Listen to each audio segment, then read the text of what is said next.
right, welcome, guys. I will be since you can't see my face, so you only can see my screen.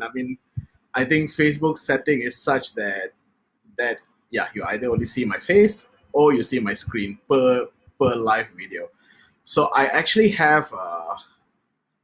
did some slides, believe it or not. But the thing is, it's I did it in like an hour, so it's quite incomplete, I think, but still, most of the key points are here. We will be going through it in about 4 minutes. I'm just waiting for some other people to join as well. All right, so yeah. So I guess I'll just be talking to myself this whole video. Do tell me if you can see me clear. Or...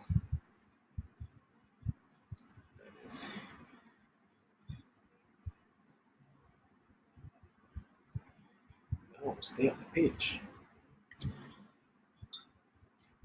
Okay, I think I'm just gonna jump into what I've prepared, and then perhaps later on I will just get into the Q&A if you all have anything.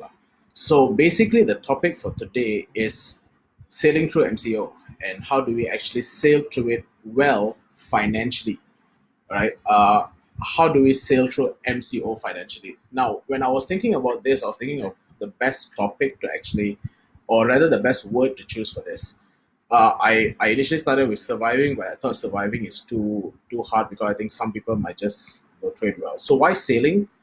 If you look at it on the second point here, sailing is to move smoothly and rapidly in the state of confident, in a stately or confident manner. So that means you're actually going through it you're sailing through it. It may affect you a little bit, it may not affect you, but it's being in a position that is allowing you to not be waved off too much from your main course, right? And this is talking about it financially, so I'll be addressing it. How do we actually do it financially? Okay, yeah, and that's in relation to money. So pre-MCO, ideal scenario. Now, this is actually coming from the personal uh, financial planning, so to say. All right. So when we plan for someone's finances, ideally there should be 6 months of expenses. 6 months of expenses, meaning all your bills put together for a month. You times it by six, and that should be in cash or cash related forms. Okay, that could be some investment, some unit trust, and things like that.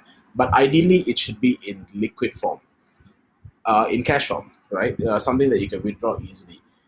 And ideally also you should have a healthy gearing. Gearing means the loan ratio, how much you're actually paying back or servicing loans, right?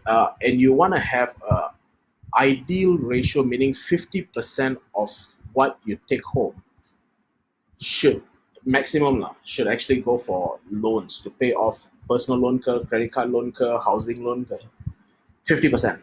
All right, that is a healthy ratio pre-MCO, meaning when you're still earning well.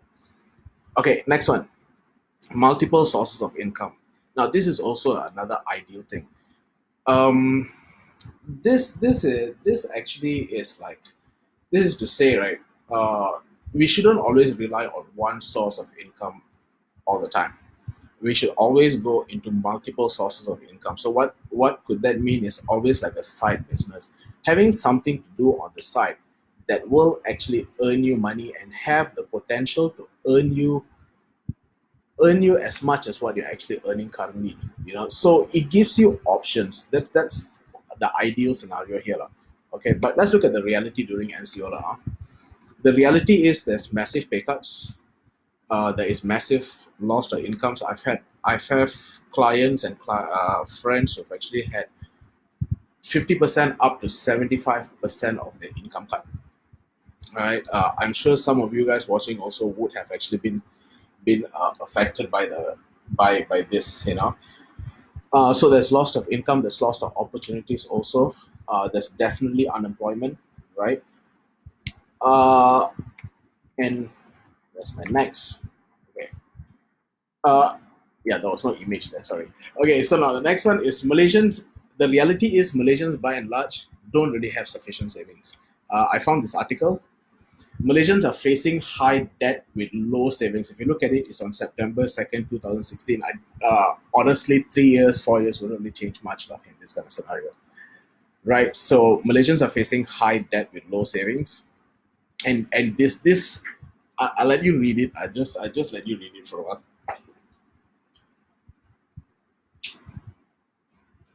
So what is really interesting is 10% of households, in Malaysia can weather financial shocks due to unemployment, physical impairment, death, divorce, changes of interest rate, even changes of interest rate of financial markets. Only more than a fifth of these households would be able to sustain their family for less than 3 months if they lose their income. And to make things worse, more than 50% of households surveyed did not have any savings. These findings are similar to the findings of Bank Negara in their report titled Financial Inclusion and Capability Study. Okay, so we found that 6% of Malaysians can survive more than 6 months. Only 6%. Right, only 6%. So out of 100 people, 6 people. And 18 and up to 18% of individuals can survive up to 3 months after losing their main source of income. So if you look at it, we have lost our main source of incomes, right? And so yeah, what do we do? The reality is we are all not really prepared for something like this. Most of us are not. And so how do we actually basically how do we actually survive this? How do we sail through this? First thing, conserve. Conserving, if you look at what conserving actually means, is to protect from harm and destruction. So basically, you're holding on to it. You're holding on, but you're also using it. And this actually comes to things like money, things like food, and things like resources. So you want to conserve money, you want to conserve food, you want to conserve resources, whatever resources you may have. Next thing, preserve. I will go through some of this in greater detail now.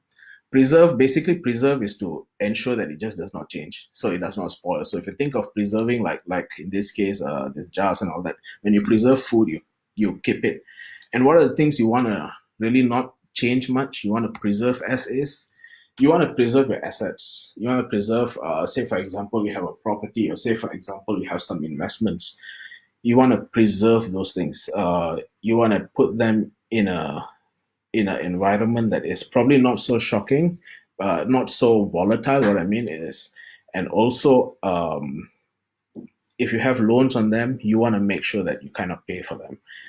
I'll cover that a little bit later. Next thing you want to preserve is really your physical and mental health.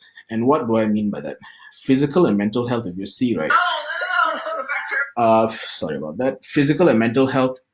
If you lose physical health or if you lose mental health, it actually affects your finances. So it comes back to the whole thing. When you preserve your physical and mental health as how it is, ensuring that there's no major changes to it, then you can actually sail through this MCO as well. Okay, so next thing. Now when we talk about the earlier one, went back too far. To conserve and also to preserve, right? When we talk about to conserve and preserve, you want to take stock of what you have. Take stock, plan your resources, and make sure you reduce expenditure. And when we talk about personally, right? Personally, when it comes to cash flow and net worth statement, these are the things that we're talking about. Now, what is a cash flow statement? A cash flow statement basically says how much of money is coming in and how much of money is going out, right? So if you look at this, the cash inflow, you have some other areas like for most of us, it'll be employment, it'll be business, right? That's where you get most of your income from. And then the outflows over here, rent, mortgage, cable TV. Now, if you really want a clear breakdown of this, you can always just send me just tell me I want the cash flow and net worth statement. Yeah, I can just write it down in the comment there. I want the cash flow and net worth statement. I will send you the link, which is just a format of it. All right. So you actually write down how much your income is, how much your expenditure is. And the next thing is personal balance sheet. This is how much of cash you have, how much of assets you existingly have, and in what form they are in. right? So these two things are basically you taking stock of your cash flow and net worth. You're taking stock of where you are exactly right now, and it is to see how long you can actually sustain as well. So in a quick glance here, you'll be able to see how many months of, if you look through your personal balance sheet, you'll see in the cash side of it, and then you will know roughly, oops, and you'll know roughly how much of funds you have to sustain you for how many months, right? So this is a quick way to look at it now, right? It may seem a little bit intimidating to do it in the beginning and so on, but trust me, I mean, even for me, when I was doing it, it was very scary, and it was like I know I kind of spending more than what I'm earning, things like that, and that was before MCO. But the truth of the matter is, once I really started doing this for myself, I noticed a very, very big change in how I wanted to spend my money. You know, so yeah. Now let's move on to the next thing. So this is personal balance sheet as well. Okay, next one, during MCO. Here are the things that ideally we should want to do as well. Find ways to earn money and build value in ourselves or our business. Okay, and how do we do that?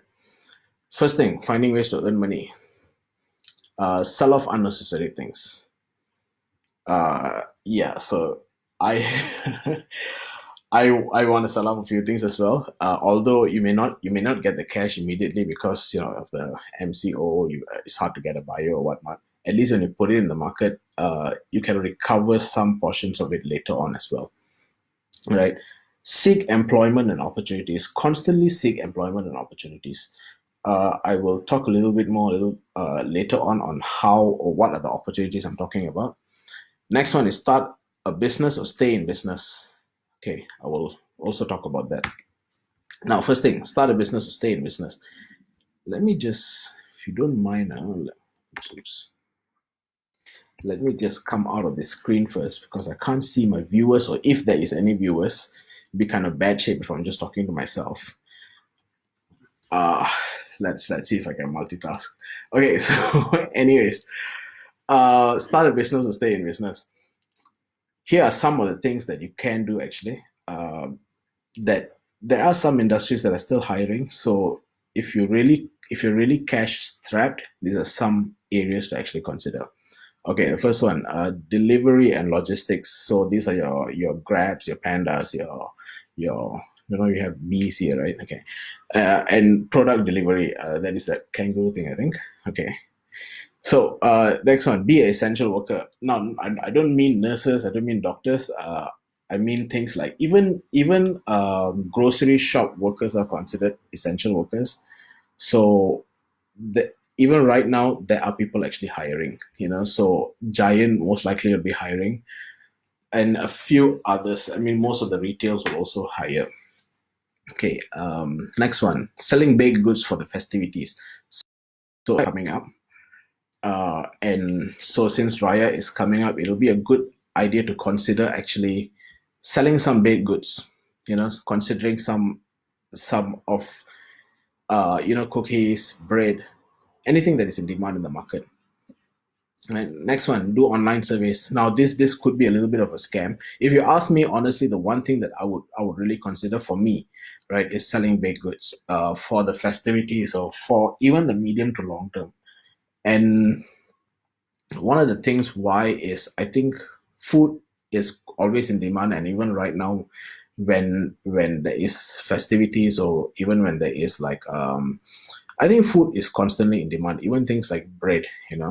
So you want to go consider at least selling some things, selling any baked good or any product that you think. Actually, I have a friend of mine who likes gardening, and what he does is he actually plants small seedlings for limau, for um he has a few trees in his house lah, right? And he basically sells that. Each potted plant is 15 ringgit, 30 ringgit. Now it does take time, yes, it always takes time, but the thing here is it is just getting your head out of the stress as well. Finding an exit from the MCO, right? So next thing, uh, what is this? Yeah, okay. Next one. During MCO, the next thing is really look at ways to build up yourself, build value in yourself or your business, and what that means is like seriously take up some courses, go sign up for some of those free courses, or even do things that are like hobby based. Like for example, I for the longest time have been wanting to build a wood fired oven, and yeah, so we've got another extension of 2 weeks. So I'll look into that. My dad, he is going around fixing the house. uh, Anything he finds broken, he's just on it, just fixing it, finding ways to resolve it. But build yourself and your business. The other thing someone else told me, my business coach told me about 3 4 years ago, when businesses fail, or when the business is in the verge of failing, the one thing that they don't ever think of is marketing. And in fact, it's counterintuitive to spend money on marketing, but truth be told, you have to spend money on marketing if your business is on a downtrend, right? So always look at how you can market yourself when your business is on a downtrend. In fact, marketing should always be one of the biggest costs for business to continue their growth. Okay, so I don't want to yammer more on this. Take up courses and lessons. Next one. Okay, I'm actually moving towards my end already. My goodness. Okay, so last one, during MCO. Where am I? Here are some final noteworthy things. Continue to pay your loans where possible, especially housing loans. This one, I will actually put up a link by, if I'm not mistaken, it's by iMoney. And iMoney, that website on personal finance. And they say that they did the calculation, and even I was doing the calculation for myself. And it is actually uh, costing you a lot more if you don't pay your housing loan for the 6 month period. It means to say you are actually essentially extending your loan something like 18 months uh, ahead. So yeah, so continue to pay your loans where possible. Start your hobby, whatever you've been postponing. Stay with parents. This one, my mom kind of just took a jab at it when I asked her what are the things we could do. She said, stay with parents, lah. Which kind of makes sense, you gotta stay with parents at least to lower the cost. And truth be told, I'm quite blessed in that sense, to be able to stay with my parents. But yes, it is a drastically lower cost. And finally, stay fit and healthy. Stay fit and healthy. Yeah, like I mentioned, these two things. If these two things will be a major drain on finances, from what I've seen also. And so, yeah, if you're not cautioned about fitness and health, then you pay with it financially. Now, finally, Q&A. Any questions, any lingering questions? Let me open my link. Do I have any Q&A? How do I check this? Well, I got a lot of likes. Stay on this page. This page. No. Stay on this page. I cannot leave that page. Okay, so that's it. Start. Okay, so that's only a few comments there. So I guess if you have any questions, if you have anything, you can always just post it on the comment section, and I will address it now. Probably, if you want to hear some of my music, I could play you one or two of my music. I got Tracy Chapman playing at the side. But yeah, I want to keep this concise. I want to keep this through. So if you don't want to really give a run through of the whole thing, but okay, some other noteworthy things. For this. Where was it? Now, one thing my dad mentioned. Interestingly, he said, when you, let me see if I can do this for you guys. Yeah, I'm cheating a little bit, but okay. So now you can see me. Okay, great. So okay, one thing my dad told me was he referred back to the '97 crash, and He said in the '97 crash, they went through a lot of hardship. They had to restructure some things and so on. So now, a few things they mentioned when we couldn't pay for things was like actually negotiating with the tenants. Sorry, negotiating with the landlord on what are the things that you can actually lower your cost in. So, for example, I actually had one of my tenants call me the beginning of MCO. When MCO started, they she actually gave me a call, and she did I stop? So maybe it's still going on. Okay, and she basically told me uh, that she couldn't really afford to pay. And truth be told, this is the worst thing to actually you can't do anything in this position. You can't really do anything. What is happening? Let me just sorry guys, I'm still new at this, so just give me a moment. So yeah, I mean, she couldn't pay for her off for her rent, right? And simply enough, I mean, the last thing I ever want to do is evict anyone. So I just told her, okay, you know what, just pay me whatever you can, and we will work it out from there lah. You know, if you ever need any assistance or anything, you just let me know, right? What other questions do we have?